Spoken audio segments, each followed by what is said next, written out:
গাধাকে সৃষ্টি করার পর তাকে বলা হলো সকাল থেকে সন্ধ্যা পর্যন্ত তাকে ক্লান্তিহীন পরিশ্রম করতে হবে, সারা জীবন তাকে পিঠে ভারী বোঝা বইতে হবে, খেতে পাবে শুধু ঘাস, আর তার মাথায় কোনো বুদ্ধি থাকবে না। তার আয়ু হবে 50 বছর। গাধা করজোড়ে সৃষ্টিকর্তাকে বলল, আমি এত বছর বাঁচতে চাই না, আমাকে 20 বছর আয়ু দেওয়া হোক। সৃষ্টিকর্তা সেটাই মঞ্জুর করলেন।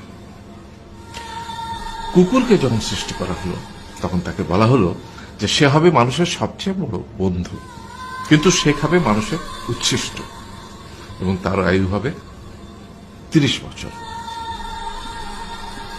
কুকুর সৃষ্টিকর্তাকে বলল, আমি এত বছর বাঁচতে চাই না, আমাকে 15 বছর আয়ু দেওয়া হোক। সেটাই মঞ্জুর করা হলো। এরপর বানরকে বলা হলো, তুমি শুধু গাছের এ ডাল থেকে ও ডালে ঝুল খাবে এবং নানান রকম ফন্দি ফিকির করে মানুষকে আনন্দ দিবে, তোমার আয়ু হবে 20 বছর।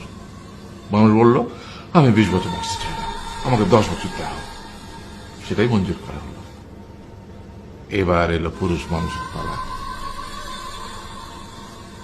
তাকে বলা হলো যে তুমি হলে প্রাণীকুলের মধ্যে সবচেয়ে বিচক্ষণ এবং বুদ্ধিমান, সেই জন্য তোমাকে প্রাণীদের শিরোমণি করা হলো এবং তোমার আয়ু হবে 20 বছর।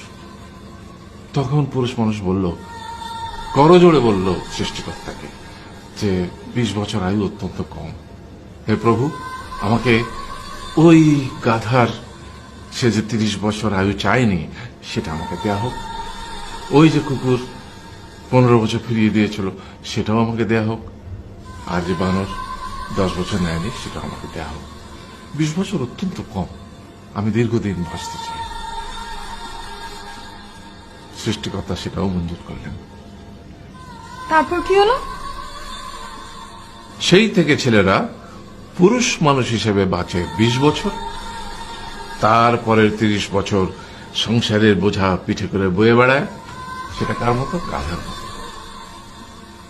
তারপরের 15 বছর সে তার ছেলে মেয়েরা যা দেয় সেই রকম ঠিক কুকুরের মতো উচ্ছিষ্ট খেয়ে বাঁচে।